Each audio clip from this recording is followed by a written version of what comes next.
Okay, welcome back. More screenwriting bootcamp.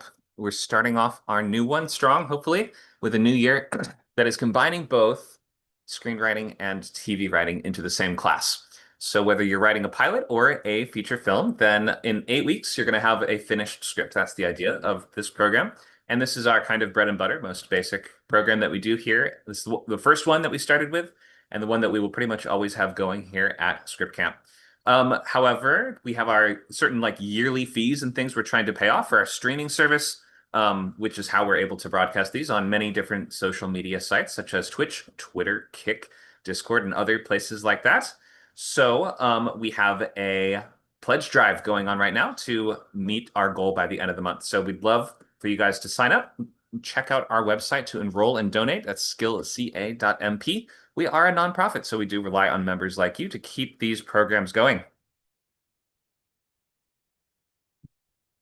You can find much more info and links there, including the calendar of everything coming up, links to also volunteer and run your own events, and just to learn more about our nonprofit. All right, so this week we're going into week 2 on screenwriting. So that means moving from logline and very broad ideas, high-level ideas, to getting more specific and granular and figuring out what happens in the actual story. What happens in the movie? That's called breaking the story.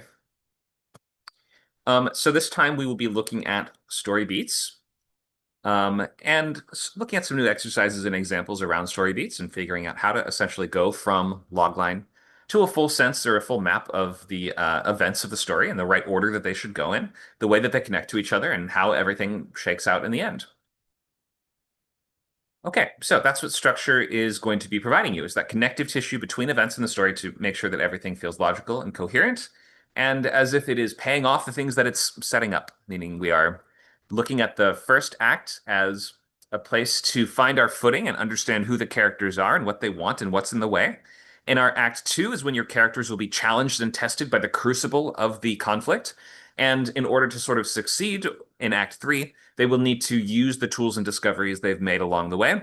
Or maybe they fail in Act 3 and they give it their absolute best, but it's just not good enough or something like that. Your character can win or lose. But in any case, one last swing at solving the problem will take place in Act 3, where your character succeeds or fails at their primary goal. They get what they want or not. They get what they need or not. And ultimately, we wrap up and resolve, and we give a peek at what the road ahead holds for the characters. That's the epilogue, sort of suggesting that this is what's next in the world. This is what's next for the hero. So that's what Story Beats looks like. We're looking at Act 1, Act 2, and Act 3 of what happens in the movie. Next week, we'll go to scene cards where we'll get even more specific and we go from these like single sentence beats to expanding it into a full paragraph for every single scene, including which pages it's going to take place on. So we've allocated like or assessed how many pages we will require for each moment and get a really, really thorough plan for the whole movie. And then finally, in week 4 through 8, we will go to pages, meaning you actually start writing the script. So until we get to that point, that's 2 weeks from now, you don't even need to have screenwriting software. You don't need to write a single line of dialogue. You don't need to stage any scenes.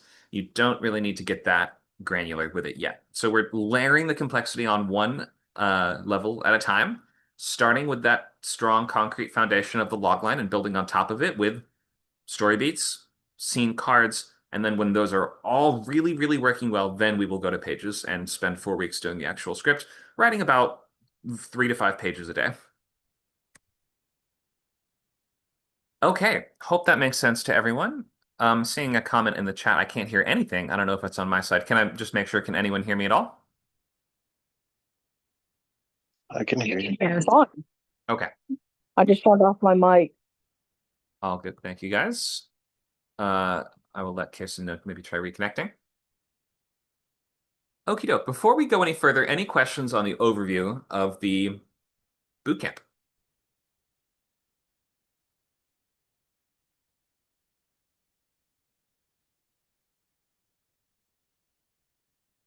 This stuff here. Everybody good? All right. I'm good.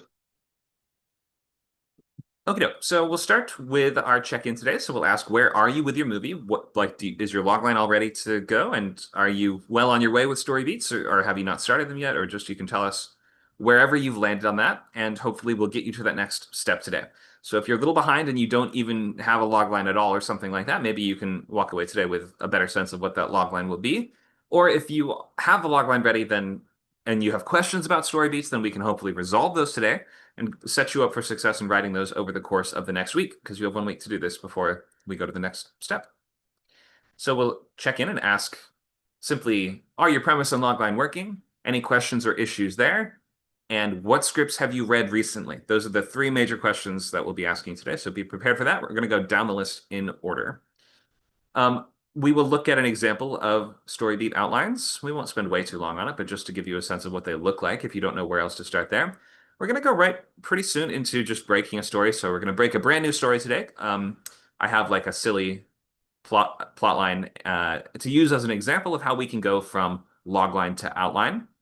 We'll be looking at some common structure issues and assessing how to address those even in the early stage.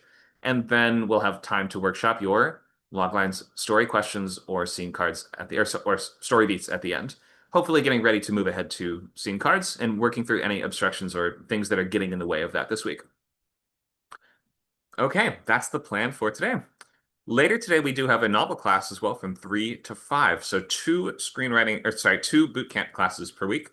Those are Saturday 12 to 2 and 3 to 5. We have two lab sessions a week as well. Those are Fridays, Friday from 12 to 2 and 6 to 8 p.m. These are all Pacific time. Okay. Let's go into our check-ins for today. So we're going to ask, is your logline working well? You can post it if you're not sure or if you just want to share for some reason. We'll ask if you have any questions or issues, and hopefully we can speak to that. If not, it's fine. And then we'll ask the question, what scripts have you read recently? Your goal being to read at minimum, like absolute minimum, 1 script a week. I recommend more like 3. It's really does not take that long to read a script. You can knock out 3 in a week. And whatever you want to share about them, with what you liked or didn't like or learned or noticed, or maybe you don't remember anything, but just share whatever you want to about that. Okay, we'll start with Adrian. Hello. Um, I have a log line for what I'm working on, and I feel good about it. And I feel good where I am in the process. I actually have a sequence outline, um, but I'm definitely looking forward to learning about the process that you all are sharing here. And the last script I read was Aliens, and the thing that stood out to me the most about it was how lean of a script it is, and the way the writer formats it. It's really interesting to read on the page. But yeah, it was far simpler than I thought a sci-fi script was going to be, and that stood out to me as far as applying to my writing, which isn't sci-fi at all, but just the fact that it, even when you're dealing with a topic that is as abstract as sci-fi can be, that the writing for it was so plain and it was easy to imagine. So that's what stood out to me. Thanks. Thank you for that. Yes, the Alien script by Dan O'Bannon, Walter Hill, and others is usually considered to be the turning point from the older style of screenwriting to the more modern spec style. So you can look at that as a good example of like in those early stages, how did the modern style kind of evolve and what did that look like? Thank you for that. Let's keep going. Boomer McGee, do you have a logline for your script? Um, I have an idea, but I never developed the log line. I'm still working on it. I'm actually having a hard time, like, like I feel like the log line you're supposed to do after you have like the staples of the story down and stuff like that. So I don't know if that's true or not, but I haven't gotten around to developing a log line. Questions, I guess I just answered that. And then scripts I read recently, I read The Social Network not that long ago, and I really enjoyed reading that. I felt like once it picks up momentum, it's really hard to stop reading. Like you just start flying through the pages. So, yeah. Thank you for that. We'll be glad to answer questions today if you have some issues that are standing in the way of you finishing the logline, or you're trying to figure out some of those basics there. But all good either way. Thank you for the update. Let's hear from Dakota.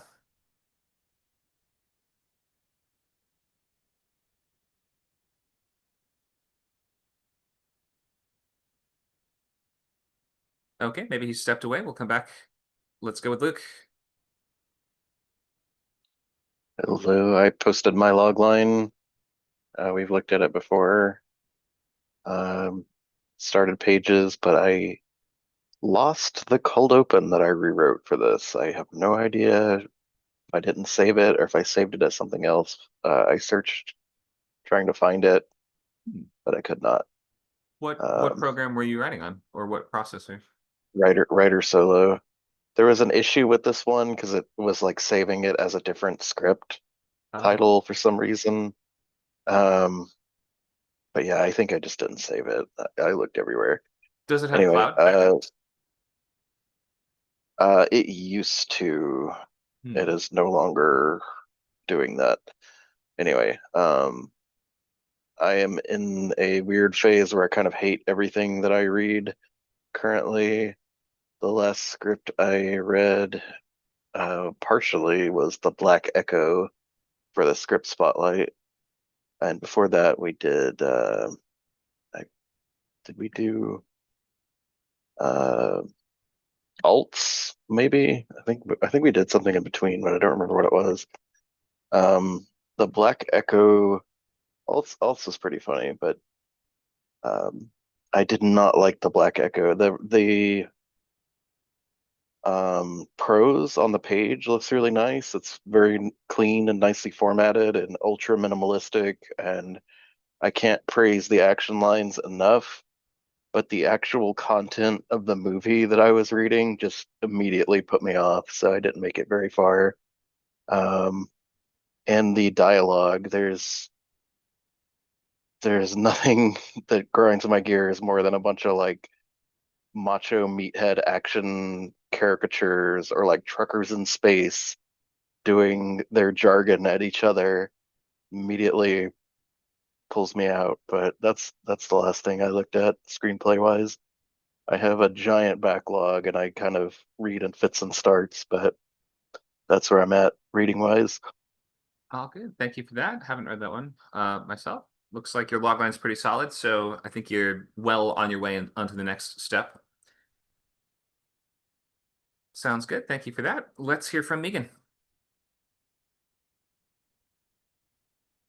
Oh, please skip me. Thank you. Okay. Michelle, go ahead.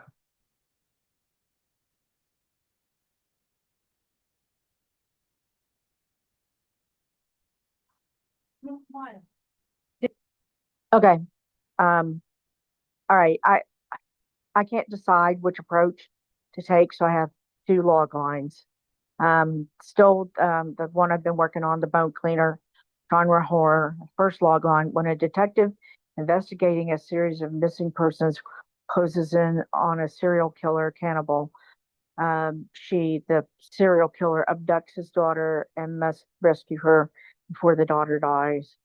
An alternative approach: when a cannibalistic serial killer manipulating the detective investigating her murders through dating him kidnaps his daughter as a means to get away. That wasn't a very good sentence, but she kidnaps the daughter as a means to get away.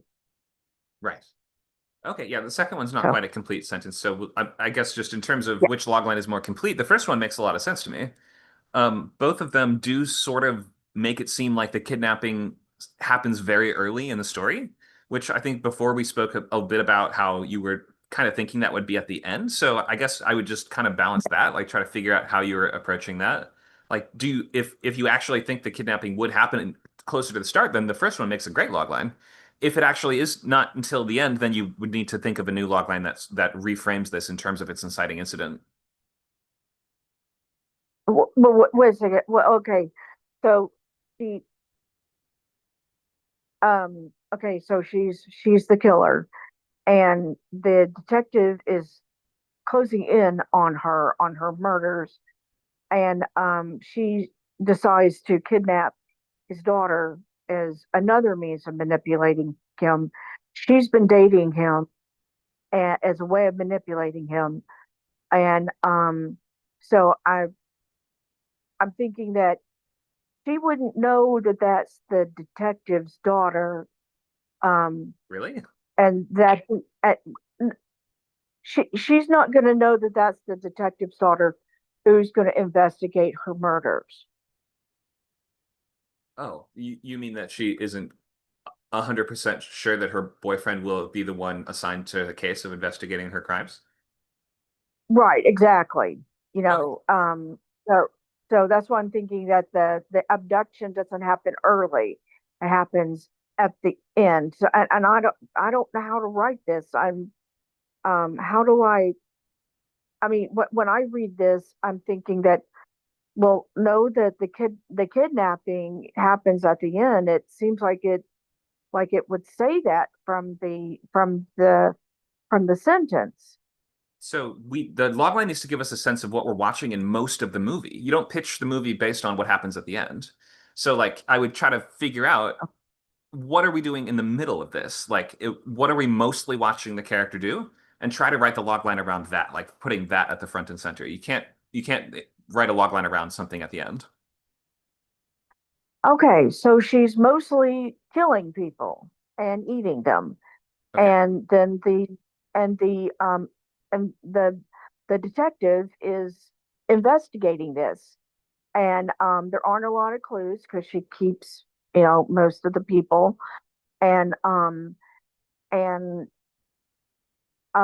so I'm thinking that that's what happens in most of the movies, that she's killing and he's investigating, and he's not stupid.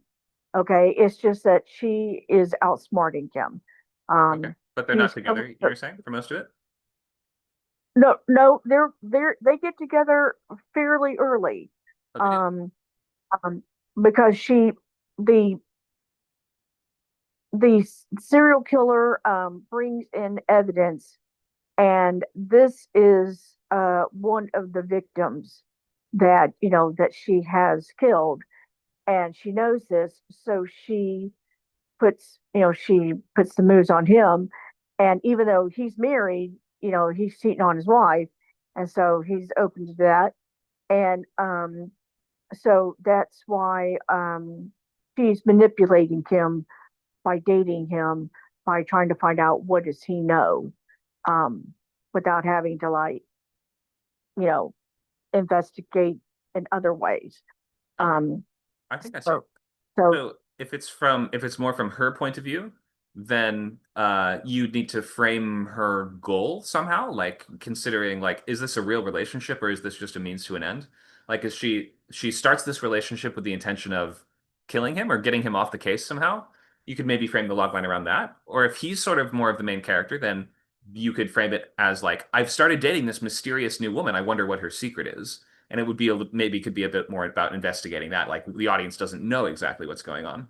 So you could play it either way, but I guess you just need to sort of figure out what the main meat of the movie is, so to speak. Well, okay. I read Seven. I read Seven last year. It doesn't end the same way as the movie. I was very disappointed about that.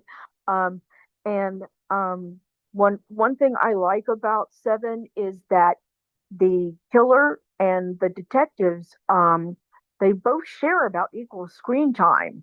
So even though the detectives are the protagonist and he's the antagonist, I kind of wanted it to be a little bit more about her point of view than his, but I wanted them to share a lot of the same screen time. Okay. So it sounds like but like, given that she's the one that has all the information, that would still be framing it a little bit more from her point of view, it sounds like. So she's still your protagonist. Yeah. I think you just need to find a solid goal for her and find a way to frame that in the logline so we understand what she's making progress towards. Okay, what I would say is that her dating him originally starts as trying to gather information, okay, without him realizing it. And then as he's getting too close to her, he becomes a problem. And she decides that killing his, that kidnapping his daughter and, excuse me, I'm going to sneeze. And,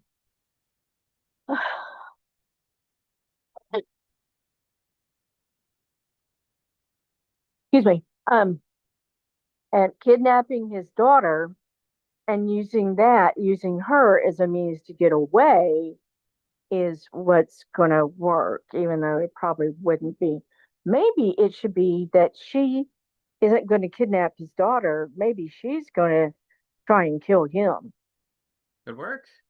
Okay, but yeah, try to start with the inciting incident, the thing that gets the story going. If it's not the kidnapping, you got to start with something else.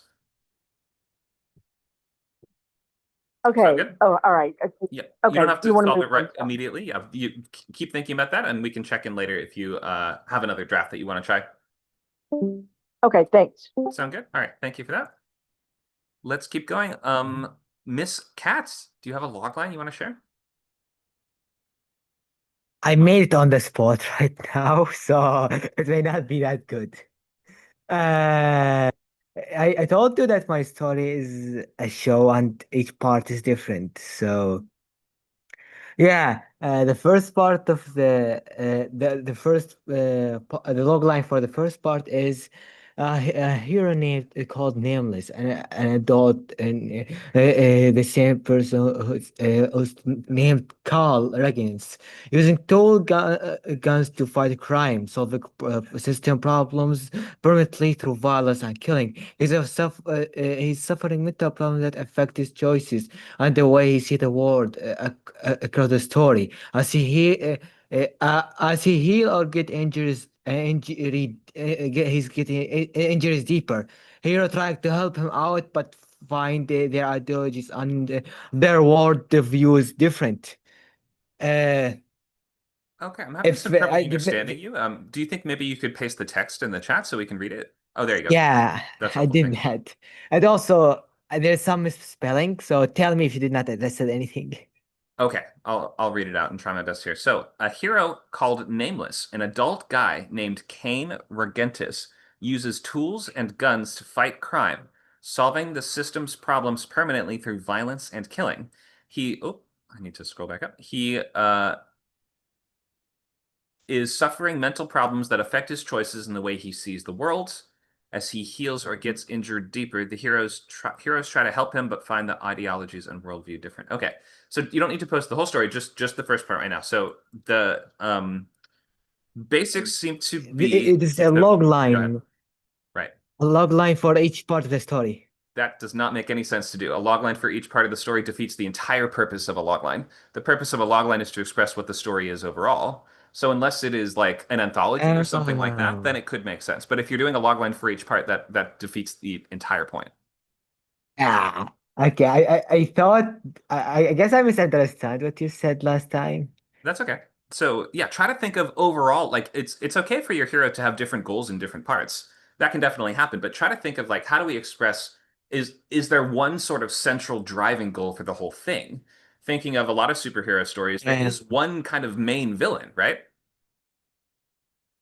As I told you that before, that I don't really have a main villain, but mental problems are the main thing. So the first part of the log line for the first part is kind of a way of expressing the whole story, because a lot of the story is about mental health and ideologies. Uh, so the first sentence of your logline is hero called Nameless uses tools and guns to fight crime.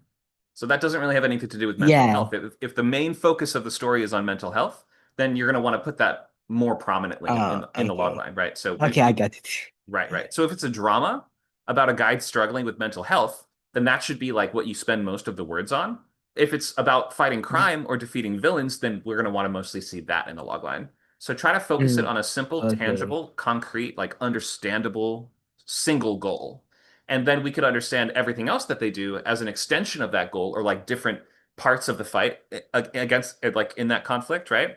So you might say, for instance, Peter Parker has to balance his school life and his work life as he battles against Dr. Octopus, right? That's like, okay, so different types of conflict that will happen in service of this one overall larger battle. That is like the point of the story. Okay. So superhero narratives are almost always framed like that. Yours doesn't have to be, but try to just make like simplify the character's overall goal in the story. Okay. And focus on the mental health part. Okay, sounds good. So if you can frame that in the logline, a superhero struggling with mental health problems and make us understand what he's actually trying to do there. Is he trying to go through treatment of some kind? Is he trying to complete a program? Is he trying to, what is the benchmark by which we assess he has defeated those problems, right? Okay. Then that will be the main thing that we're looking to understand. Mm. Uh, You don't have to solve it I right got now, but give it some thought. Yeah. Okay. Any questions there? Mm. No, thank you. Okay. Thank you for sharing. Hope that's helpful. Maybe something like Moon Knight would be a good comp. Mm. All right. Uh, Let's hear from. Now, Oh, go ahead. shouldn't I say you said a script uh as a script I read recently? Oh, sure. Do you have a script you read recently that you want to share? Uh, it is not really a script. It is a comic I read. Can I share it? Sure, go ahead. It is like the average isekai thing that like someone getting back in the past and doing better choices. Uh, I read this story, but the different here about the main character trying to become stronger than what he had in the past. But in this story, I like what and he's not perfect. He do mistakes, and he actually grow throughout the story. He learning more about how his power work and how the world work. And I really like this thing about the characters growing, not just being the same. Okay, what was the title of the comic? It is called The Return of SSS Ranked. Okay, maybe you can write that out in the chat for us so somebody can look that up if they want to. Okay. Thank you for sharing that. All right, let's keep going. Dragon, do you want to go next?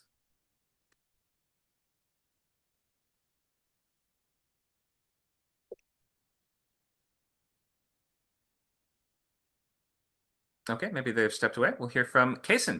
Do you want to tell us how's your logline looking?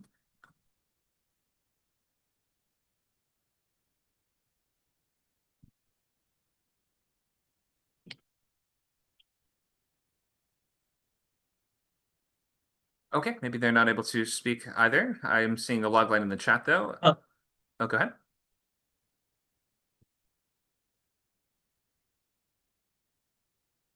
Okay, no one there. So I see Aura Fantasy logline. After being exiled for defying her father's kingdom religion, Princess Aura journeys across rival realms in search of a realm where faiths coexist before the rival fractions she inspired ignite a holy war back home.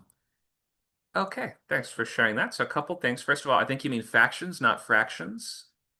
Um, Second of all, try to avoid repeating words like realm. You used the word realm a couple times in the logline. Third of all, why? So your character is traveling in search for a new home where her religion will be tolerated, or where her, I guess, like questioning of religion will be tolerated. But then you're saying we have to do that before a holy war ignites back home. But why would your character getting to a new place prevent that war in the first place? I'm not quite following the logic 100% of that. So see if you can clear those things up, and I think your logline would be in a lot stronger spot. Thanks for sharing that. Carmen, are you there? Yes, but I was gonna say, Connor, you don't have to spend time on me because tomorrow I'm gonna be out there, so we can always do it tomorrow. Would you rather do that? I can just take a look at it for now. We don't have to get too deep into the weeds on it if you don't want to at the moment. But yeah, we do have an in-person lab tomorrow for anybody wondering. Tomorrow from 1 to 4 p.m. Pacific time, Boyle Heights Arts Conservatory in downtown Los Angeles. I will be doing a public in-person lab. But let's take a quick look. Why don't you read out for us what you've got here? Okay, so you've helped me with this, and a couple other people. Dakota, with suggested the bad seed, which really did remind me of this a little bit, and then also weapons, which was what you recommended, and then the good son. I just remembered that from a long time ago, so I just kind of threw it in there. Anyways, her severity, psychological horror / drama feature, of course. When a warlock takes over her house, an outcast girl must utilize an unconventional spell to defeat a mind-controlling intruder before she is made a ward of the state. So I've written 33 pages or 38 pages, but I'm having to, I think we already talked about this. I need to do more foundational stuff before I continue and then basically, ruin the whole script. Well, I would recommend doing the foundational work, yeah, to ensure that you have the strongest possible setup for the rest of the story. Yeah, it doesn't always mean it'll be ruined, but it can only help to prepare more. Looking at this, I'm not quite understanding the stakes. The warlock is going to make her into a ward of the state. Okay, as a result of the warlock being in the home, the mother falls under a spell by him, and she's becoming more and more unresponsive to the children in the home. And the whole entire house is little by little in an uproar and very chaotic. And so somebody, I don't know this part yet because I realized I needed to have stakes from the last time we talked. So those are the stakes that the CPS people keep. Well, it's not in the script yet, right? That's why I need to rewrite. They are, she falls under investigation for the chaos in the home and the kids not have, you know what I'm talking about. Like it's a dangerous environment for kids now. So that's part of the little girl's reasoning for, saving the mother from the spell, is so that they don't get taken away by the state. Okay, so that's kind of a complicated idea to understand, and it feels a little odd. It's sort of like saying when she's attacked by an alien, a woman must defeat the alien, or else she'll get a penalty on her taxes. It's sort of like abstracting what you presented immediately as a very visceral threat. So I guess I would try to make that a little clearer here. Like if you're saying the warlock's not going to actually hurt the family, the we're not going to get eaten or killed by the warlock, then if the main problem is that CPS is going to investigate the home and find it not to be that fitting of an environment, is that the warlock's goal? Why can't if a warlock has magic and they want to get rid of the kid, is there not an easier way to do that? Just it raises so many logical questions. I'm not sure if that's story assessment or if that's logline assessment, but to begin with, I just don't grasp. No, it does make sense because it doesn't match the threat that they're going to be taken away from the home. That's actually a good thing, right? Okay, the children are being saved by CPS. Yeah. So, exactly. in that, yeah, okay. So in that case, then, there is a physical threat, and in fact, one of the children does end up getting killed. So, but not her. She actually ends up killing the warlock. I mean, that's what I'm thinking is going to happen. Well, I mean, I know that sounds weird, like, well, I think that's going to happen because the story is currently writing itself, but I've stopped writing it because, like what we talked about. Okay, so then the planning part, the conceptual, which is, I think we talked about this a long time ago, where I need to become more of a planner now so that I don't write myself into a hole and then things don't make sense and then I have to rewrite more, right? It's really up to you. I mean, if whatever your process is resulting in you finishing scripts that you're happy with, you're doing something right. It seems like you're finishing scripts at least, so your method isn't entirely wrong. I guess it's just the happy with part. That's the next step, right? Like if you find that you're writing yourself into corners or you don't know where to go next, then I think planning is the solution to that issue. Well, I think what I'm going for, because I've never been told blatantly, oh, this doesn't make sense, right? There's been a couple of times over the last, 10 or 11 features, something like that, I've lost count, where I've been told by maybe once or twice, oh, on that part, I felt confused. So I think that I am meeting that basic threshold of it making sense. But I think now what I'm going for is the sense of cohesion being stronger, if that makes sense. Sure, So sure. it's not like feeling episodic. Yeah. Right. Okay. So a couple questions. First of all, and a tip, don't typically use multiple forms of address or nomenclature for the same character. Like you referred to the warlock and a mind controlling intruder, but I think you mean that's the same person, right? Yes. Okay. So, but that sounds like you mean two separate people. So if it's in the same sentence, Okay. almost always try to just use one form of name for that character. So an outcast girl must use an unconventional spell to defeat him before he does blank would probably be the way that I would think that it would go. An unconventional spell, isn't every spell unconventional? Do you mean that magic is normal in this world, or like what?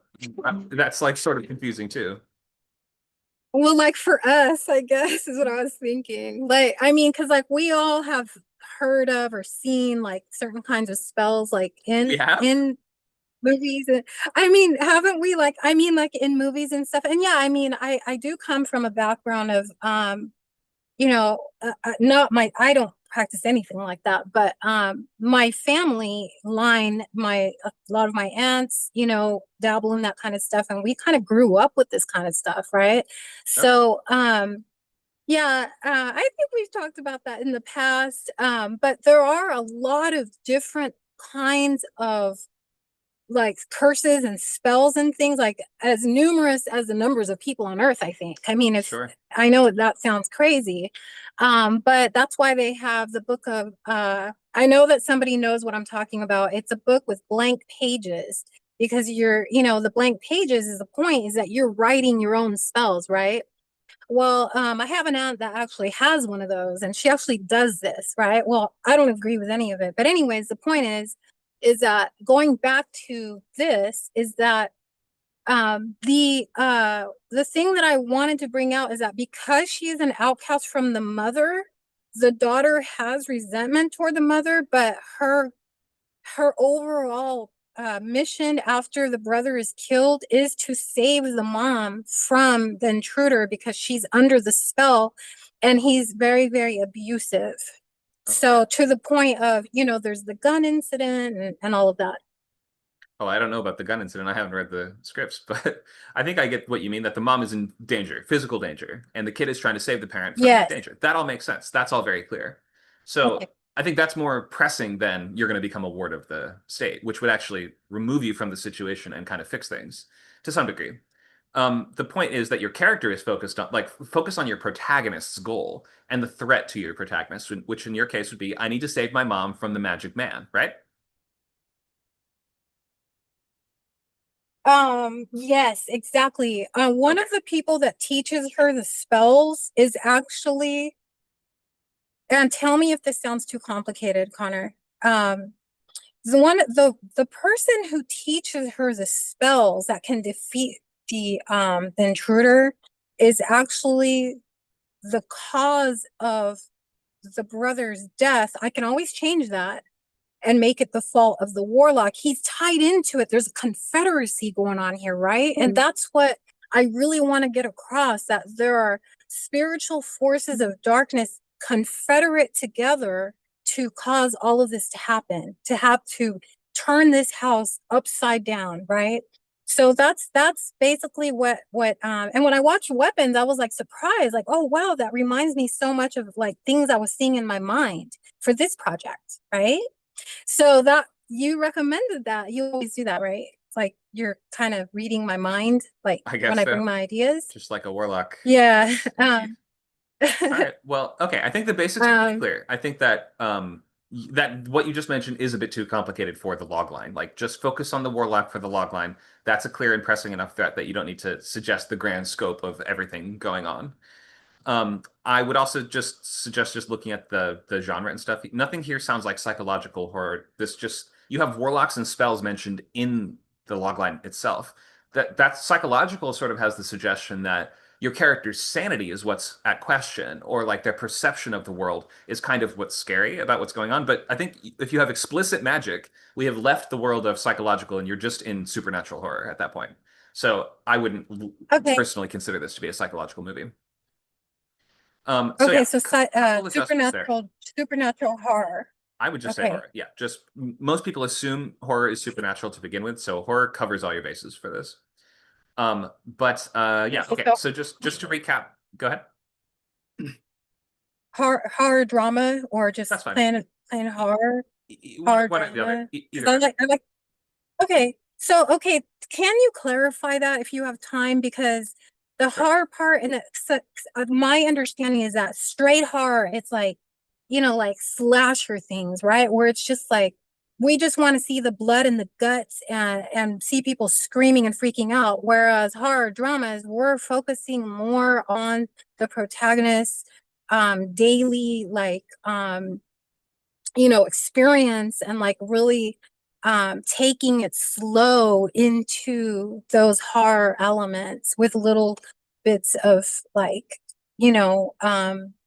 what do you call it? Like little subtle hints of things along the way. Cause I like to set things up more like in the beginning, right? You're And then basically later right. it's like, You're on the right track. okay. I will say straight horror doesn't necessarily mean it's gory. And it doesn't have to have any gore at all. It doesn't have to, nobody has to die necessarily. But it is speaking more to the emotional experience of it and the focus in terms of narrative lens. Like, you're right, horror drama is Okay. more centered on interpersonal and emotional conflicts between the characters, whereas straight horror is more about the scare, it's more about the audience experience than it is about focusing on the character's experience as much, usually. But that is not really to say that one of them is like better than the other, or one of them is more serious than the other. I mean, horror drama does tend to be the ones that win more awards, but not always. So who cares? Like, right, we just do whatever fits, do whatever excites you the most. Sounds like you're on the right track, but just you in expressing what the story is, sounds like warlock takes over the home and hypnotizes my mom. Little girl has to do a spell to save her, right? Yes. Okay, got it. That's the basics. So don't add much, don't keep piling stuff on top of that. That's like the core of the story. Okay, so I think it's just the stakes is always the hardest part, like that second act, it's like, how do I really get this down? That the stakes of it, I know what they are, but how do I word this? She's saving the mom from dying at the hands of this warlock, basically. To save So her mom from a mind that's controlling warlock, comma, an outcast girl must blank. Maybe start there. okay. So it's implied then? I mean, it's kind of, well, yeah, the mom could end up dead at the hands of this guy, so. Yeah. And to save somebody implies they need to be saved. Like, to save someone means to rescue them from mortal danger, usually. So yeah, you can do a lot of that implication. You don't have to take us through every single step. Start with to save her mom. Okay. Okay. I'll be there tomorrow. Thank you very much. Yeah, no problem. Hope that gives you a good starting point. Yes. All right. We're almost wrapping up with these, but we may have time for just one or two more. I see one from Eli in the chat, so I can speak to that one if Eli's here. Are you here, Larry? Ready to look at that logline?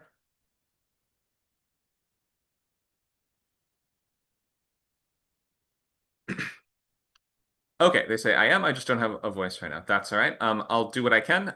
But you'll get the best feedback if you can actually respond and answer questions. All right.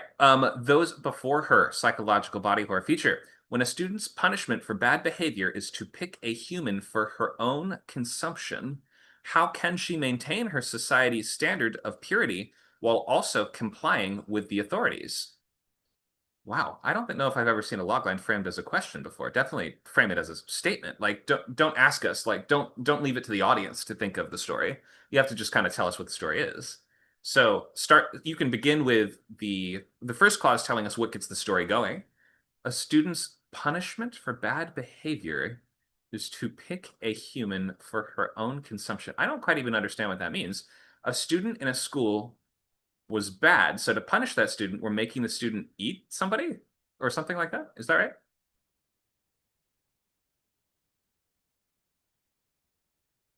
Yes. Okay. Um, is this a school for monsters? Are these human students? Like, where are we? I'm just kind of not quite grasping a lot of the basics here.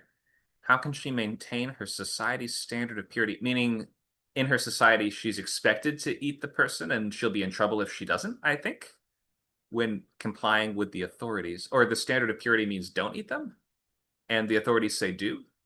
I guess this one's kind of a big old question mark at the moment. Human school alternate reality, there's a certain way to do it to maintain purity. Okay, so I guess I just don't understand the basics. Try again with this one. Start back to the drawing board on the essentials, and if it takes place in like a completely different world from our own, it can sometimes be helpful to start with your first clause, like highlighting that. In a world where monsters rule, or something like that, or like in a world where vampires control the government, or like just if your first clause kind of sets us up, that can be like a nice way to begin to understand if there's some really, really big fundamental difference in how the world works to ours. Otherwise, you kind of need to like clarify those world building details in the way that the conflict is presented. And right now, I guess it just feels like the whole conflict is almost like a legal conflict where your character is trying to avoid some sort of legal punishment that they need to accept. So, does this mostly take place in courtrooms and boardrooms, or I just can't see it? So, try to give us a good sense of what we're watching your character do in the movie as well. This is really hard, so don't worry. It's tough to get it right the first time, especially if you have a unique and complex world, which it sounds like this is. So try another swing at this that feels like it would be understandable to anyone that doesn't have that foundation in your world. So we would get a good sense of what does this character really want here? How is she trying to get it so that we get the good idea of what we're watching her really do? If this isn't mostly legal, then is this an adventure? Is this an action story? Is this a romance? Just like what is the action that we're observing here? I hope that's helpful there. Give that a shot. Glad to look at a revised draft if you manage to finish it by the end of the class. Thanks for sharing. Okay, we are going to go ahead from looking at, unless I missed, did I miss anyone's logline? I reposted, if that's okay. That's fine. I took your post and reposted. Is that okay? All good. I'll take a If quick you want, look at it, and I might give you a few more tips just to add or to work on it a little more by the end. But after this, we do have to go ahead into the lecture part, so I'm not going to deep dive, but I'll take a look. All right, bone cleaner. When a series of corpses are found by detectives, a serial killing cannibal CSI agent must seduce the detective investigating the murders to find out what he knows and to throw him off the trail to not be stopped and prosecuted. Okay. And the second one is a serial killing cannibal CSI agent eluding investigators. It's the other eluding, the eluding with an E, not the A. Seduces the detective investigating her murders in order to not be caught and imprisoned. Okay. So, first of all, always frame your character's goals as active. Now, don't frame them as trying to not do something. So, she's trying to escape capture. She's not trying to not be caught. Does that make sense? So keep them feeling as active as yeah, possible and always frame things in those very direct and straightforward terms. So I think you're saying the series of corpses mhm, are her victims. Is that right? yeah, Okay. So when her victims are found by detectives, a serial killing cannibal CSI agent must seduce the detective investigating the murders to escape justice or something like that. Is that right? yeah, Okay, basically. great. You can definitely do that. So that's framing the relationship as like the primary obstacle and saying like it's going to be a challenge to seduce him just right. Probably, I would guess because he's married, right? Isn't that like a big part of the obstacle? Yeah, but he's cheating on his wife, and so that part is that part I don't think is as hard as him as that. He's a detective. How does she bring up, like, so what are you working on, and he's got to know that she's a CSI agent, and how's he gonna be able to tell that to her legally? And you see what I'm saying? Right. Yes, I see. But so if I think it works well to frame the relationship as the central conflict of the story. If it feels like he would just be down, then what's the I'm not even seeing what the conflict is. Like, what's the challenge? If your character needs to seduce the guy, he wants to be seduced, what's the problem? Okay. God, this is hard. Why don't you just make it a little bit difficult to seduce him? Like, he has a wife, wouldn't that add some challenges? Yeah, yeah. You know, that would add some challenges, but okay. Maybe he like in the erotic thriller genre is very well trodden. I've done a rewrite on one of these. Like I've done a fair amount of work on this kind of thing before. Your characters can have that instant lust. They can be attracted to each other right away.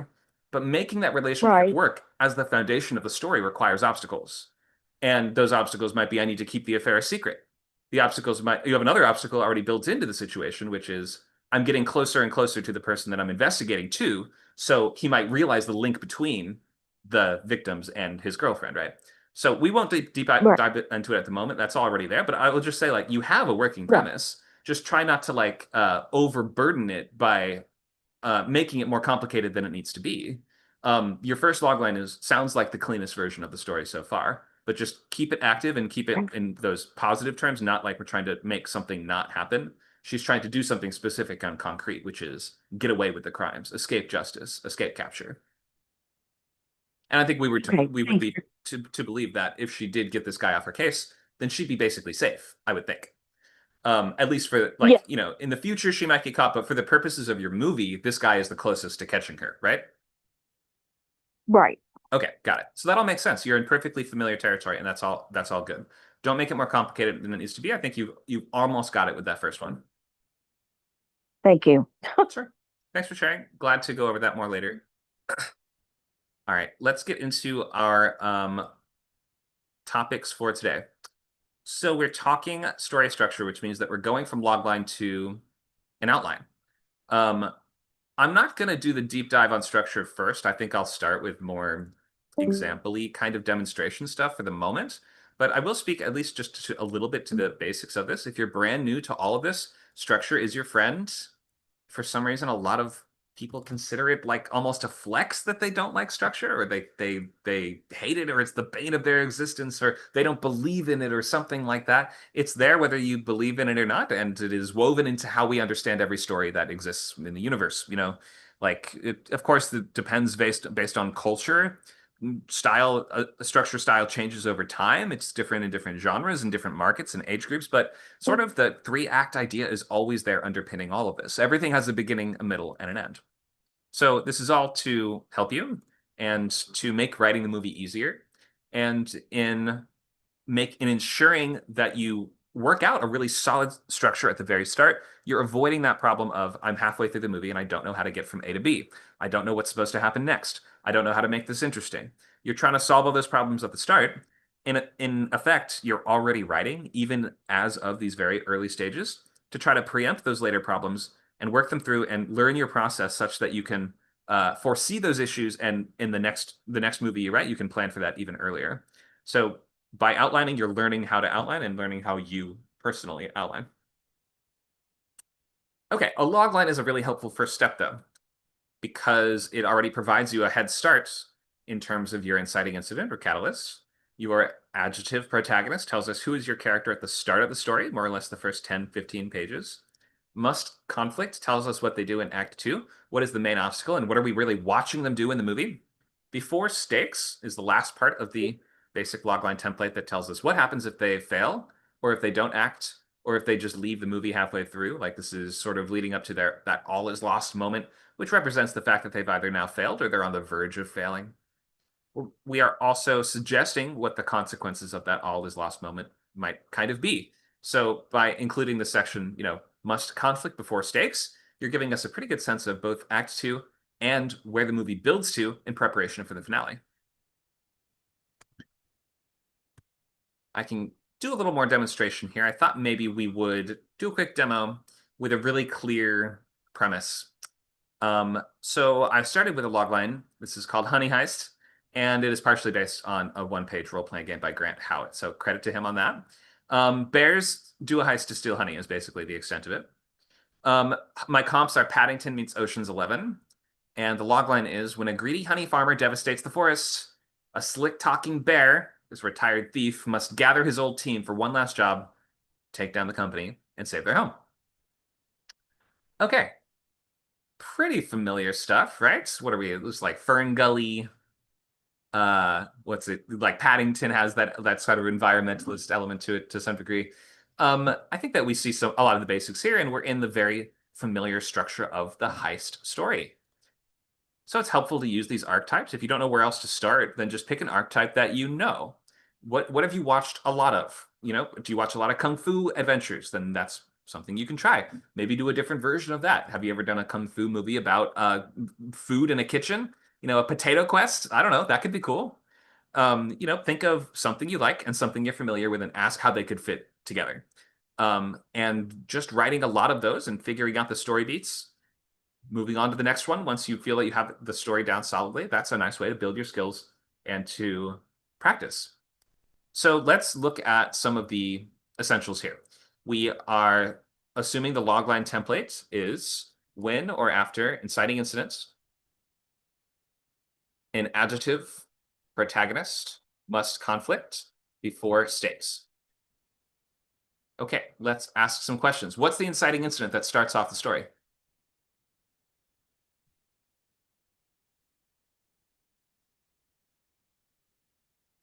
Uh, uh, you talking about the story about the teddy bear or what It's right there. exactly? It was right in front of you. Uh, uh, uh, I'm not really sure. I just highlight. Sorry, So somebody else want to speak up? Go ahead. I get what you mean, but I Yeah. just really not really sure what to say. can you come again with your question? I did not get your question. Please come again. Okay. All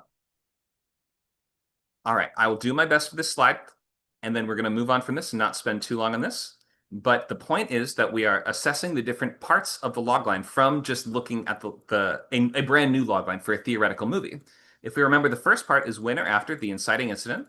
So that's the first thing you see here. When a greedy honey farmer devastates the forest. That's the inciting incident. The next thing would be an adjective protagonist. That's right here. A slick talking retired thief. The next thing is must conflict. Must gather his old team for one last job. Before stakes. Take down the company and save their home. The implied stakes are the company will completely destroy the home. Okay. Any questions on that? No. Alrighty. So let's go into just a quick look at story beats. So I think your story beats should usually end up about 3 pages. 1 to 3 pages is what I would suggest, but for a feature, more closer to 3 to 5 at times, depending on how much you have going on. So we are looking at a structural heading over each section, followed by a series of bullet points, which represent the different scenes, but don't necessarily need to include page numbers. It's just telling us the general order that the scenes unfold in and the way that they connect.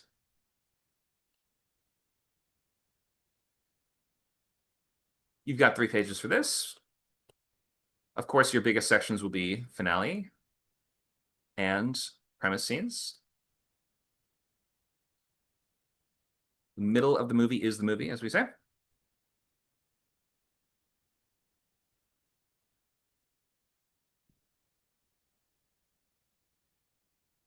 A couple common issues to address. Over-ambitious structure, meaning too many characters, too much ground covered, too many plot points. If that's taking way longer than 3 pages, try to edit it down so it only really needs those 3 pages to cover everything. Your conflict might be too internal, which means that you're writing up bullet points that are like, she struggles with her sexuality, or he can't come to terms with this loss, or something like that, which feels like, what are the actual scenes? Like, what is the character really even doing there? Too much inelegant world building, meaning you have scene after scene kind of explaining the differences for between the Illyrian crystal subsector and the Zaltron subsector. Remember that movies and pilots are a lot more like short stories than anything else, and more often than not, the biggest issue is that they just don't get going quick enough. You can check the slideshow later if you want to read every single one of these different potential issues. Flat, talky openings, I would say, are also a really big one, but that doesn't usually showcase it as a problem in the story beats phase. Most often, in the story beats, we're seeing issues like the story begins too late, and the plot lacks conflict and doesn't escalate. That could be a big factor of your protagonist being too passive. Try not to write stories that are, or movie stories in movies and shows that are about people mostly sitting around thinking about stuff or discussing stuff. Okay, we just looked at some examples there. Any questions so far on story beats?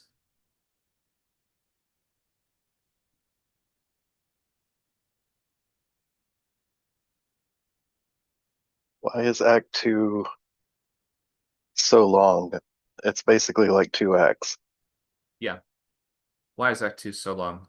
Why? What is the German saying? Warum ist die Banane krumm? Why is the banana curved? These are all questions that come down to cultural traditions and like evolution of storytelling over time. Many people break Act 2 into 2 parts so that it's actually 4 completely equally sized chunks, right? That would just be 25% Act 1, 25% Act 2A, 25% Act 2B, and then 25% for Act 3. You can do that if you want, with the midpoint being that sort of hinge between Act 2A and Act 2B.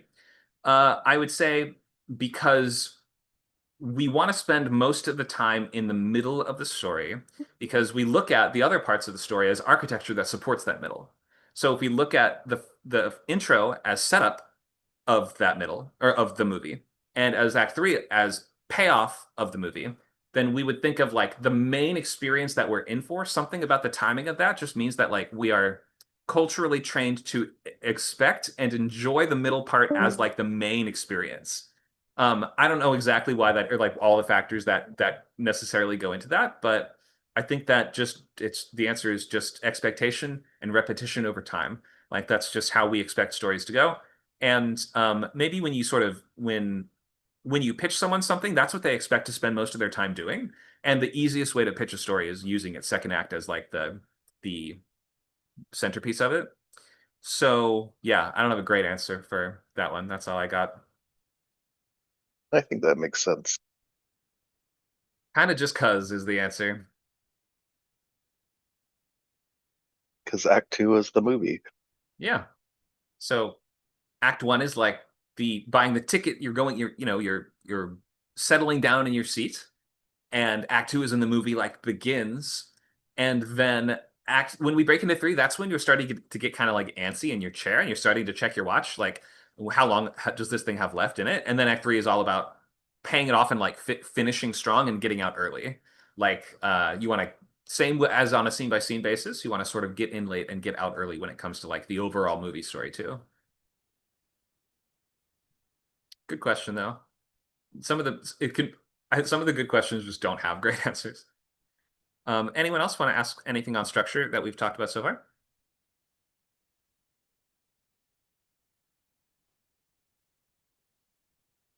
No, it makes so much sense now. Okay, thank you guys.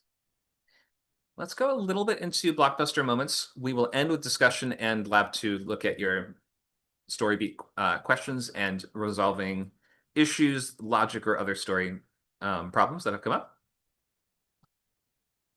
And then we will wrap up for the day with the goals of next week being to complete your story beats and read at least one absolute minimum proscript from the blacklist and be ready to talk about it. Okay, let's wrap up with blockbuster moments. So I like having an actual blockbuster here, closing with all the closing signs in the window as the art. In any case, the point of this is these are like the best moments of the whole movie. Like, think of what would be in the trailer. What is the poster of? Is the poster your hero walking away from a big explosion in the background, holding a shotgun over his shoulder, smoking a cigar that he's lighting off a piece of rubble as, like the police swarm in from all sides? Well, that's kind of saying that's like the core of your experience in a way. That is the movie. Um, it doesn't mean that's the only thing that happens in the movie, but that means that happens right in the middle and right during the portion that we would consider to be what we signed up for, what we paid for the ticket on. I'm hearing some people's mics, so please make sure to check that your mic is muted by clicking the gray microphone icon in the bottom left corner. Thank you. Okay, so be thinking of what got you excited to write this concept in the beginning. How did you initially get excited about this? What were those scenes and moments that you thought of? Was it an awesome action stunt where your character does a motorcycle jump over a big chasm full of zombies? That would be pretty sick. I could see putting that on the board to begin with, then writing a whole movie around that, right? um is it a relationship? Do you see that big confession in the rain, or some sort of like building up to one brush of the hand and one kiss on the cheek at the party or something like that? Maybe that's what really gets you excited about the story. So yeah, got to kind of go back to what initially made you drawn to this and what made you think this would be a good movie at all. If nothing jumps out to you as a blockbuster moment, are you sure this should be a movie? Like if you're thinking, oh, this is just a series of low-key scenes of people talking in rooms, is this more of a play, do you think? Or maybe it's a short story or a novel that mostly takes place in your characters' minds or something like that? Movies and shows are inherently visual mediums. And so we are looking for characters doing stuff. Be thinking of what are those cool things that your character would do that would make up the core of the story. And then think of a few that would be elevated into a level that is more awesome than the others, meaning maybe a bit higher budget production value.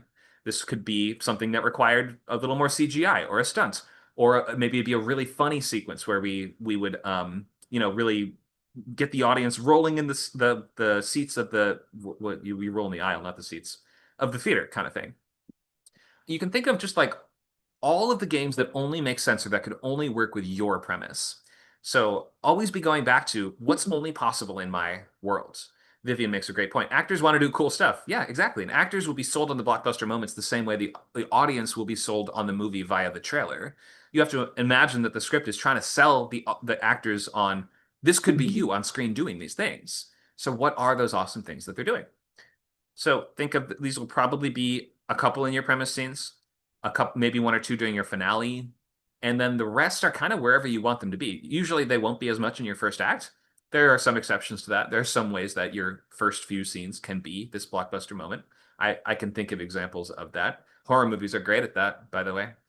But most of the genres kind of struggle with that, and they have to usually put their blockbuster moments a little bit later down the line after we come to know the characters really well, the situation really well. What do they want? What's standing in the way? They need a little more buildup, but horror, thriller, and action especially can do really, really cool stuff in those first few scenes. I just know those genres the best. Those are my specialties. Okay.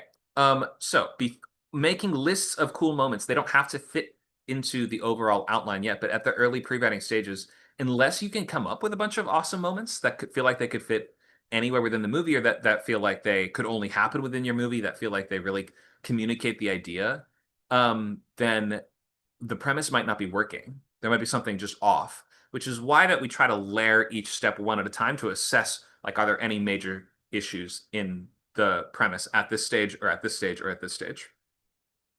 So blockbuster moments, put them in your sketchbook. When you're outlining, when you have your story beats up in a bunch of blank spaces, probably start with those awesome blockbuster moments. Put them down on your plot board, and by connecting the dots, working backwards from them, then you can engineer the setup that you will need for the later payoff. Okay, any questions on blockbuster moments?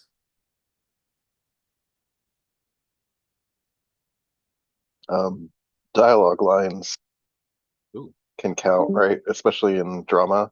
Yeah, I mean, often they will be paired with the character doing something cool at the same time, but sometimes a line on its own can kind of represent a moment in that character's development or like a big turning point for the audience.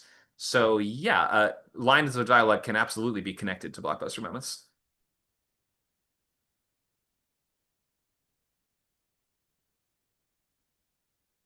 Especially if you have cool one-liners. Here's a question from me, like, these can fit anywhere, not necessarily a certain act. They can fit anywhere. But until we know who your characters are and what the world is and what they're up against and some of those basics, it can be tough to get the audience as invested as you need them to be to make them really work. So I would usually think of them as a second and third act thing. But think of James Bond. Every James Bond movie starts with blockbuster moments. Like it's sort of like the end of his last adventure. Or think of Indiana Jones. They sort of start the same way, don't they? The beginning is kind of like a sample of what the rest of the story will be like, even if this action isn't 100% linked to the plot of like the main threat that we're facing this time. So again, action, adventure, horror, thriller, they have that little bit of advantage there. It's tough to open a romance story with a blockbuster moment. But it can be done. It can be. Blast of Blast from the Past opens with a nuclear test flight gone awry. There you go. Great example.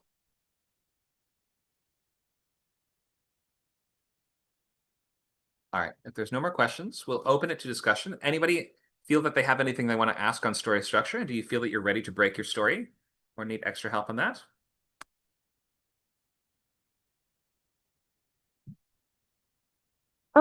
One of the things that I notice about my stories is that the action is always in Act 2 and 3. That there's action and depending upon what story it is, and there's sort of like a little bit of a roller coaster. So there's some high energy action in um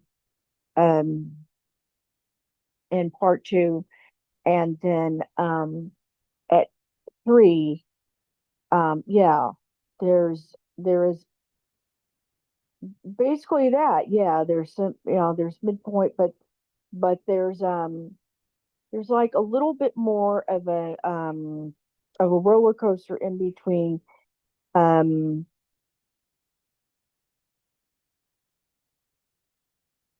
well, okay, there's the premise scenes getting the midpoint escalation, and then but there's always like a big action in Act 2, and then like a all's lost, pit of despair, and then getting to the, well, I can't do it very well. Okay, break into 3. Um, okay, so the pit of this despair, I think of it as being down in the bottom, and then there's the climb back up to getting to the breakthrough. That's what I call it, and then the finale and the epilogue. Okay. Sorry, what was your question? So I'm just saying that's what mine is like. The and That's different. I feel like mine is just different, and that my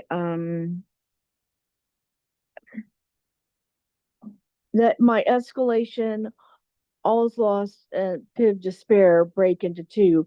I feel like it's not climbing up. I feel like it's down in the dumps, and then it's climbing back up to the break into 3. Oh, so But I mean, I mine is get sort of that. representing like the audience's experience. It's not really like the character's progress and their goal necessarily. This is like what Oh, in terms of like tension and the audience's engagement and investment, right? So I think that's what it's getting at in right. terms of the build there. If you were to map it in terms of your character's like emotional state, you're totally right. It would be down in the dumps when it hits the all is lost. Yeah. And then there's the climb back up. So yeah, I'm thinking of it from my character's point of view, not the audience point of view. Gotcha. So Okay, yeah. You could map that differently. Like, yeah, I'd be curious to see that exact arc as well. But sounds like you're doing everything right. I think you're on the right track. okay.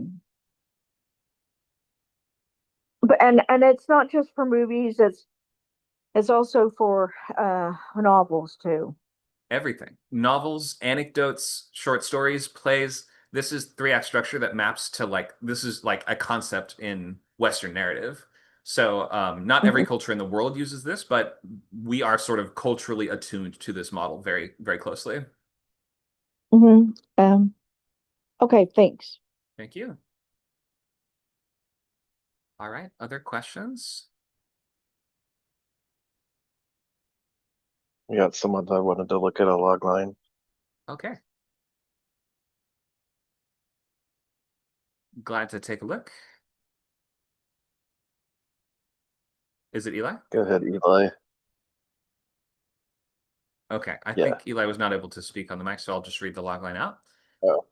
In a world where cannibalism is required, okay, now you're pulling me back in. A troublemaking student with a distaste for flesh must keep her own morals while also completing her punishment of consuming her classmate. All right, much better in the setup of the world, or cannibalism is required. I have no idea why that would be the case, but I am intrigued by the basics of it. Good work there. A troublemaking student with a distaste for flesh, I guess, just must keep her morals is kind of unclear. It sounds like your story is mostly about your character trying to not do something. And to that end, I'm just like, what are we watching her do? Just go about her day at school? And at lunch, everybody eats human steaks instead of hamburgers, and she's just like, not for me, thanks. Or is she in like some sort of legal proceeding? Like, in what arena is the action of the story playing out? Is it a drama? Is this about changing the system and fighting the system and changing the rules? Is this like an adventure where we have to go to the human meat factory and stop them from eating people? Or like, what are we actually watching? I understand the basics of the conflict a little bit better, but I still don't quite grasp what we're seeing. So good revision. Keep going with that and try to clarify, like, what is the action we're watching? Must keep her morals is a purely internal action.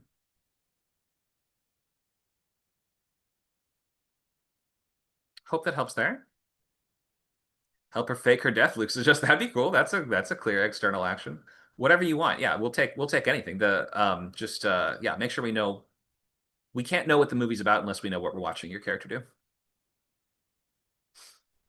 Thank you for sharing that. Carmen says, I see her flipping tables in the cafeteria. That could happen. Maybe that's a blockbuster moment. Kind of like isn't there a Jesus story kind of like this where he flips a bunch of tables? Luke, help Yeah. us out. Yeah, he goes in the temple and he flips over all the tables of the money changers and he frees all the That's right. doves. That's right. Okay. We won't get into that though. Thank you for sharing that. Hope that's answered your question for now. All right. Anybody else want to either review a logline or ask a question?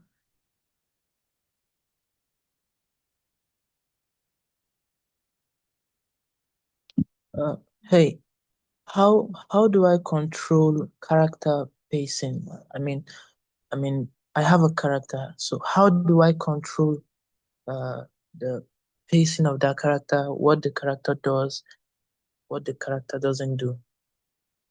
Okay. How do we control the pacing in terms of the character, what the character does or doesn't do?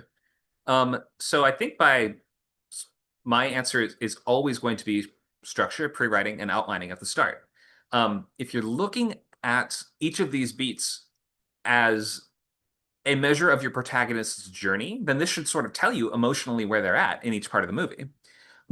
So this isn't just a catalyst for events that happen in a vacuum. This is the catalyst for your character's journey.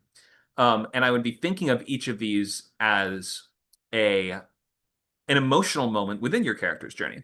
For instance, the catalyst might sort of invite or call them to either an opportunity or it will present them with a threat. So now we know they're in one of two emotional states. One, they're trying to capitalize on an opportunity, or two, they're trying to avoid that threat and trying to get their life back to normal. The break into two is a moment of uncertainty, where now they're stepping across a threshold where they're going to have to try some new difficult tactic to solving their problem and accomplishing their goal. They're going to be tested throughout the premise scenes. So we know that things are going to be getting more and more difficult and challenging, and they're going to be facing different costs in terms of physical, moral, emotional, maybe even spiritual or other magical costs, right?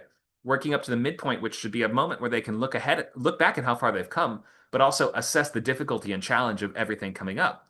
Escalation is all about now damaging them even further in terms of that emotional state and those costs and kicking them while they're down and asking them, how badly do you really want this? They're going to be forced to ask that question themselves at the all is lost moment, which is one where it says, now your original goal is impossible. So the character now is devastated.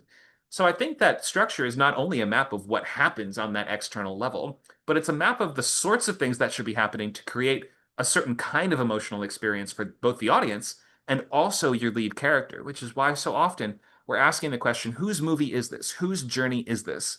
And the answer to that question is the answer of, well, whose like emotional beats is this chart mapping? So I think in assessing what your character does and when your character is going to feel certain things, that's all determined by really good structuring at the beginning and understanding each beat as not only a reflection of things adding challenge and difficulty on the external level, but of your character's internal experience too. Did that all make sense? Anything else you want to ask there? No, it makes so much sense. Thank you. Sure. Thank you for that question. Anybody else want to ask any follow-ups on that? I can add some follow-ups. Sure. Try fail cycles. Character tries something, they either succeed or they fail, and they either get closer or further away from their goal, and that can impact pacing a lot. But it's very helpful writing tool. Try fail cycles.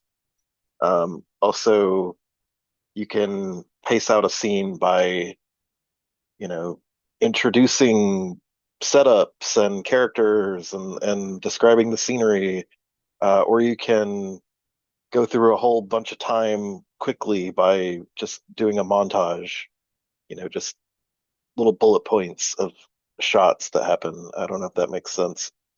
You'll get a hang of it when you read more screenplays. Yeah, so you're referring to control of time by using cinematic techniques like montage, like using transitions, by moving through time in the way that you really only can on screen. Here's a quick summary of Yeah, time and file cycle. Go ahead. you can also just jump into a scene in the middle of the scene. Like, you don't need to build it up, but like if you want to slow down the pace, you can build it up. If you want to speed up the pace, you can just jump right into a scene. Yeah, great point. Cut in later, cut out earlier.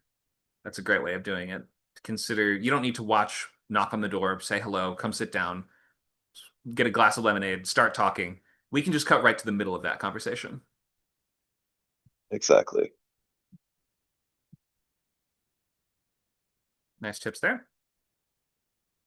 Okay. Anyone else want to bring up a question, a hurdle with your logline or your outline?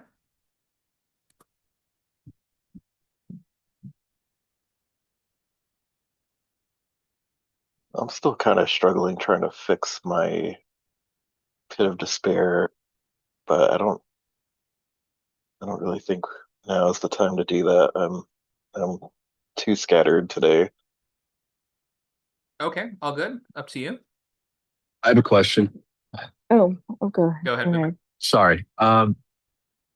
So if you're trying to establish a log line, are you really only stating what the exciting incidents in the story are, or do you also kind of mention like thematically what the movie's going to be about or the script? Thank you for that. The question is, do you just cover the events of the plot, or do you mention the themes of or like what it's about or why? Um, you can imply that, but the goal is not to state what the story is about or why in the logline. The goal is to present the dramatic situation, and use that as a tool to get someone interested in reading the script or making the movie. And to that end, I guess because we didn't put it up on screen exactly, but it looks like this: when or after inciting incidents, an adjective protagonist must conflict before stakes. And that all should add up to about 35 words. Doesn't really leave room for like theme slash dramatic argument. Like if you don't really need to at the end say, and therefore he learns that friendship is more important than money. You don't really have to say, and therefore it ignites a battle of nationalism versus pragmatism or something like that. You don't really have to speak to that. The dramatic situation should already seem like it's about that. So yeah, don't worry about spelling out the theme. The external situation kind of stands in for all of that. Okay. All right. Thank you. Thanks for asking that. Anybody else want to ask about that? I just want to know if there are like free books I could read for like formatting, like writing it down? Sorry about the thing. That's okay. So, I'm not aware of free books for formatting. I know that there's plenty of books that I mean, you could get them at the library. There's screenwriting books that you could get from the library. That would be free.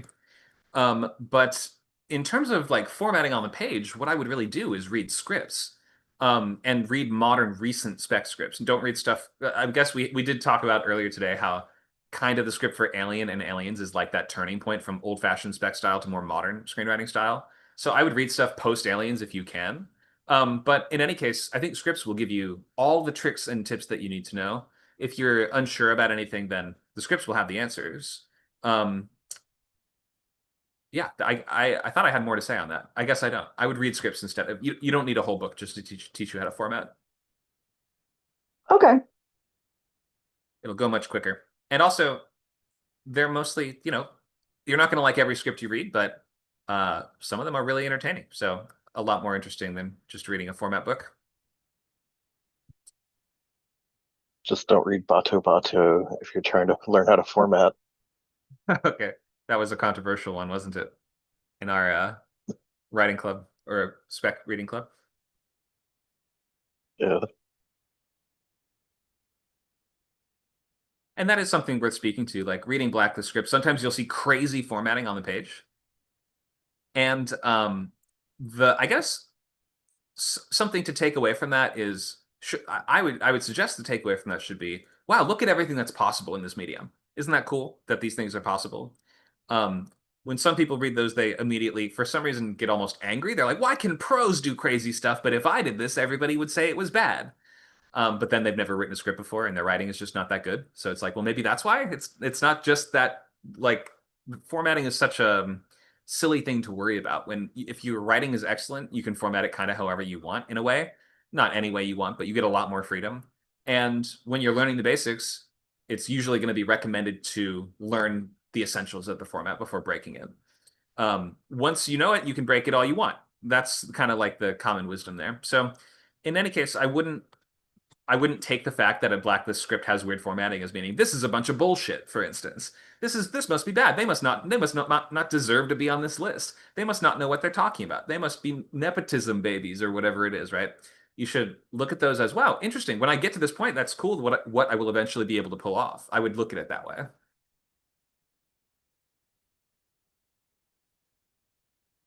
Okay, I guess I'm answering questions nobody asked at that point. We can wrap up if there's no more questions. Last call. Questions, script issues? I was just watching my Apple, but yeah, that's pretty much it for me. All good, thank you. Okay. For the log line, I know you have this format here.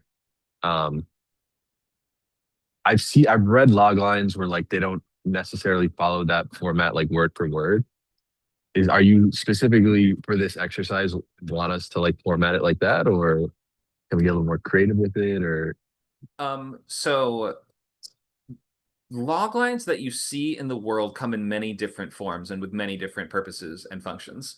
Log lines that you see, for instance, on the annual blacklist or annual hit list or blood list or any of the other major lists, those are not exactly the same thing that we're doing. Those are a form of marketing logline that are usually not even written by the writer. Those are written by the writer's rep team or someone else. And I would know because I've had some of my loglines rewritten and I'm like, that's not exactly the movie, but okay, if you want to do it that way, fine. So what we're doing at this early stage is these loglines for writers that are trying to build a portfolio and learn the basics. The logline is a tool that does a couple things. One, it keeps you on track. Two, it answers basic questions about the construction of the story, such that you have certain tools that you may just not have thought to gather otherwise. So it's like a tool in the process as part of it. And third of all, at the end of the day, if the logline is really compelling and it doesn't fulfill each of these points, it doesn't answer all of those questions, and it gets someone to read it, that's fine. The goal is to get someone usually to read the script. But you're not setting yourself up to build a lot of confidence if it feels like you've never read a logline before or you don't know what some of those basic questions to answer are. So this is kind of like the platonic ideal of like everything you should try your best to answer in the basic order that makes sense. But if you answer them in a different order, or if you kind of like imply the answer to one of those questions or something like that, then that can work too. Yeah, so at the end of the day, if you're getting people to read the script with the logline, you're doing something right. This is just an attempt to get you there. Okay, cool. Thank you. Sure. Okay. We have 6 more weeks of this course. We go all the way until the end of week 8 to finish your scripts, meaning that the next 2 weeks are all about planning and outlining and pre-writing. So next week, we're going to be looking at completed story beats and moving into scene cards, where we'll get much more concrete and tangible with the actual expression of those scenes. Any last questions or thoughts?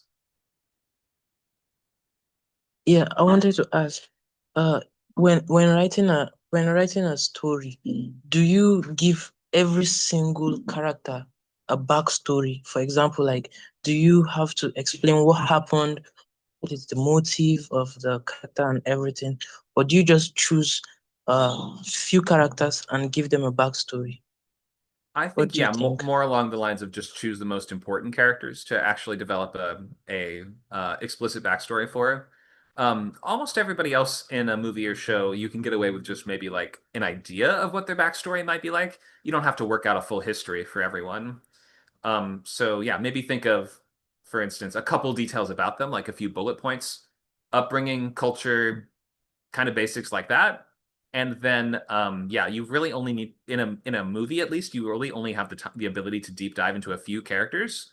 In a TV show, you have a lot more room, so I would just focus on your main cast. You don't need to come up with dense, detailed backstories for everyone in the world.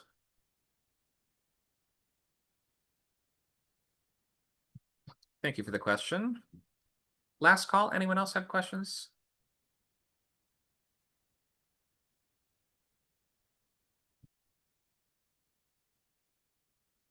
All right, for next week, finish those story beats, read a pro script, and be ready to discuss it. That's it. We've got plenty more events happening. Novel class today at 3 p.m. here on WordCamp. We also have plenty more events happening on the calendar. You can find that full list of events on our website, skillsca.mp. Go in the top right, and you can click that schedule button and see the full Google Calendar. Or you can go into Discord, scroll to the top left, and click that calendar button and get a view of all the upcoming events that you can click interested if you want to be notified before the event happens. We're doing in-person lab Sunday 1 to 4, Boyle Heights Arts Conservatory, downtown Los Angeles, this Sunday, February 15th. We'll see you guys there. And we'll see you next week for more feature and pilot bootcamp. Thanks, guys. Thanks.